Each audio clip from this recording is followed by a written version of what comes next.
Hi, my name is Juan, and welcome to The Couch, a podcast where real therapists talk about real things. Please remember that we are therapists, but we are not your therapists, and this podcast is intended for educational purposes only. Did you know that there are many types of bullying? Like, it's not just one type of bullying. Today's topic, it hits home for me, if that makes sense. Over my practice, Santos Counseling, we work with kids, we work with adults, with families, with couples, and it's interesting because bullying is not just something that happens to kids. And I know the topic for today is focused on parenting tips. With the highlighting the aspect of helping our kids with bullying, whether they are the one being bullied or the one doing the bullying.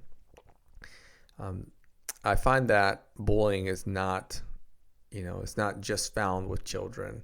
There's bullying that happens with us as adults in our workplace. There's bullying that happens in relationships. There's bullying that happens everywhere. And I wanted to, and I will, I'll start with a story. I was bullied growing up. And I think it has a lot to do with like the context of it, which I'm going to share with you because it may be helpful as a parent to keep an eye out for these things. Myself, I came to the U.S. as an adolescent, and when I came to the U.S., migrated with my family from the Dominican Republic, so I didn't speak a lick of English, and everything that the other kids would say in the classroom would be just hilarious to me. I did not, and I'll tell you this over and over, I did not like to read in front of the other students, though, and you could probably guess why, right? I didn't like to read in front of them because I was still learning English. And I remember the classroom, it was one of those settings where it would say, Juan, it's your turn. And I would just go, man, this is going to go terrible. So already my self-esteem was down. I knew I was going to mispronounce every word, even the easy ones. And if I pronounced them right, then I would pronounce them with an accent, which, to the other kids would sound funny, right? Because as an adolescent, I'm in elementary school when I migrated here to the U.S. And if you're a parent to a young child, they're still learning, right? They're still learning appropriate behavior, when to laugh, when not to laugh, and so forth. So that's a little bit of what was happening. I had a hard time making friends. There was that language barrier. There was also the cultural barrier. Things were just different. And that led to different moments of being bullied, whether it was bullying through verbal words or being pushed, different things like that. And growing up, I was one of those that I would internalize it a bit more, just kind of keep it to myself. And I share this with you as a parent, because maybe knowing a little bit more, and I think that's where support comes in. The more that we know, the more aware we are, so then we can start navigating it and addressing certain issues. When looking at bullying, let's start with statistics. And just to give you a side note, I pulled up in the background stopbullying.gov, and it pulls from different statistical sources. So here they looked at 2021, 2022 school year, so a few years back, grades 6 through 12, about 19% of the students there experienced bullying. And then what I find interesting is that the prevalence of bullying based on the statistics here it increases when the kids go to middle school. And that's where like the highest percentage based on this data is in that middle school. And I think because middle school is such a huge change from elementary school, right? Elementary school, you've got kids in the same classroom most of the time. They're not switching from classrooms too much. And there's minimal subjects they're doing. Whereas in middle school, it's a bigger open world, more subjects that they're doing. And when you think about that, the more subjects that your kids do in school, the more likely they're going to struggle at least one of them, right? Because it's hard to be perfect at everything. And then when they're in elementary school, they know all their friends. But often when kids go to middle school, they're sent to different schools, so that can impact social structures. And, right, it stinks when you go to school and you don't know anybody. So then you may keep your head down, right? So then to some other kids, that could be a reason to bully that person of, hey, you have no friends. And we know that's wrong. We know that's incorrect. But I bring that to attention because that's how we can help as parents. We can talk to our kids and say, hey, if you see a kid at lunch sitting by themselves, be a leader, step up, go up and say, hey, my name is, Steve. It's really good to meet you. What grade are you in? Right? Do the same thing that we would do in elementary school when we teach our kids how to make friends, right? They can really repeat that in each grade. So that's one item there. The other, and I'll kind of pull another statistical item here, is there are different avenues where bullying takes place. And it's interesting. This website does a good job of showing like the statistics. Classroom, hallway, cafeteria, outside on the school ground, in the bathrooms, near the lockers, online, which is a whole nother conversation, right? Like online bullying. I remember when I was growing up, I would be bullied at school, but then it stopped, right? It stopped at school. Versus now our kids go to school and it keeps going, right? Their phones are like their third hand, so that access to being bullied, it's just more and more present, which increases our need as parents to step up to the plate on both sides, right? To really help our kids if they're the ones doing the bullying, and help our kids if they're the ones being bullied from both ends. Cyberbullying, I was mentioning that a little bit. That's much stronger now. Here based on this website, it says nearly twice as many female students reported online bullying or bullying by text compared to males. So they are, just knowing this information, it allows you to have important conversations with your kids. Another aspect of bullying is trying to understand the types of bullying. So I did mention cyberbullying, but going a little bit further, you've got bullying of being pushed, right? Some of those old school ones. You get pushed, you're getting tripped, you're getting hit, you're getting spit on, you're getting shoved. There's bullying of being called names, of being made fun of insulting, spreading rumors of an individual, right? That's a form of bullying. Threatening somebody, that's a form of bullying.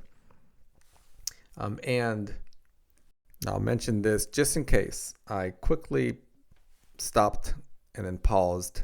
So there may be this, what we're doing now, awkward segment in the podcast. With bullying, I was mentioning some of the types of bullying, right? So I mentioned then there being shoved, being tripped. Another one that we see now more is these private informations being sent. So like photos, videos, purposefully, right? Intentionally being shared of someone in a hurtful way. All right, so we kind of went through a list here. We went through a list of types of bullying. We talked about cyberbullying. I mentioned different places bullying takes place. And based on the statistics here, each of these has like a ranking, if you will. So for instance, classroom is all the way up at 39% of that's where bullying takes place. Whereas in the lower percentage, you have school bus at around 9%. And then somewhere in that middle 20th%, you got online or text.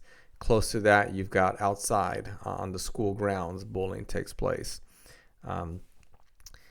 So, we look at what can we do as parents, which is the point of this podcast. What can we do as parents? And to be honest with you, I think there's a lot that we can do. I know myself working as a clinician for, I'm getting old now. I started back in 2014, so I'm bridging my decade, if you will, of just, practitioner work. Have had other work experiences in the mental health field before that. There's a lot that we can do. And it's a couple of avenues here that I'll speak on because really this could be a 60-day podcast just on this topic. I think one avenue that we can do as parents is we can talk to each other.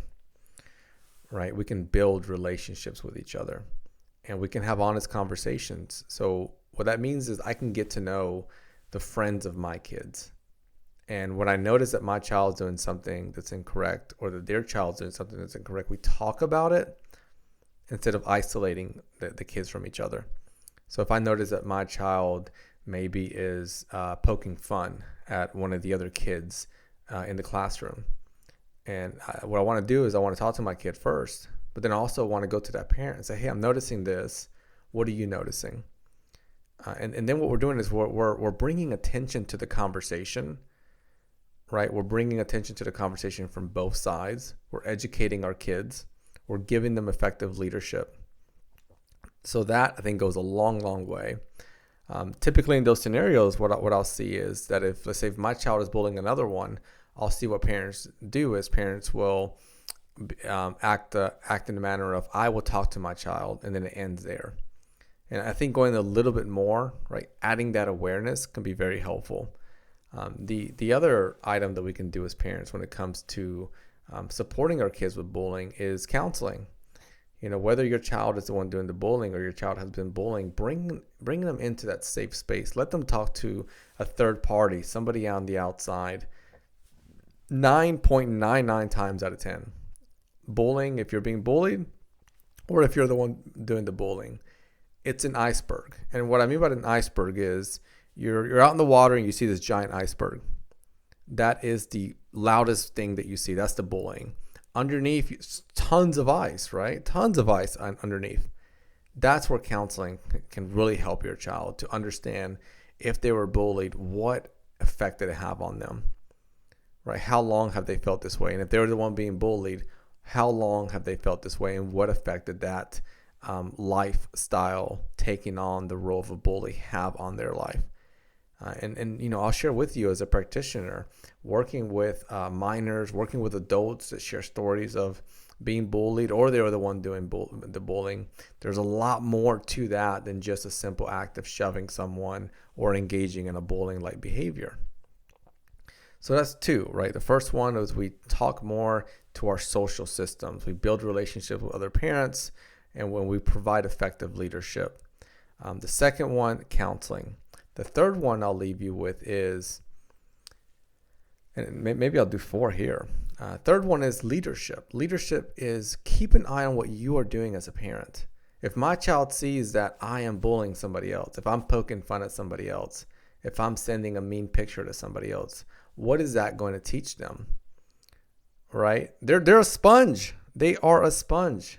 If they see that, well, my dad's doing it, my mom's doing it, my parents doing it, why can't I do it? It's a very simple thought, right? It makes a lot of sense. So I want to make sure that effective leadership, right? Effective leadership, I want to look at, am I showing up with integrity? Am I showing up with honesty? And leadership also holds humility, right? So that could be, we're not perfect. Let's say I slip up and then I make a comment that, makes somebody else feel bad, right? It's a bad comment. So there's that aspect of bullying in there. I want to be able to step up to the plate and pause and bring attention to that, and maybe bring my kids into the conversation and say, hey guys, I want to tell you something.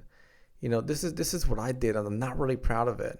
I'm bringing attention because I'm not proud of it, but also, if you ever find yourself in a situation as you grow up where you do something that's incorrect, you got 2 options. One is you can continue to do it, pretend like it didn't happen, or 2, you face it, right? You show that sense of humility, you acknowledge that it took place, and then you look at having that hard conversation and then reconstructing, right? Repairing that relationship. So that's that leadership. All right. So I'm hoping that you found the episode helpful when it comes to just bringing awareness to the topic of bullying, when it comes to showing up for our kids, whether they're on one side of bullying or the other. If you found this episode helpful, take a moment wherever you're listening at, leave us some nice stars, if you will. It's a great way for us to grow awareness. The goal here is to help the community, to add a resource that's available at a click of a button. So we would love that support from you, from the community. If there's a parent out there or someone out there that you think will find the podcast helpful, feel free to share it with them. I'll see you in the next episode.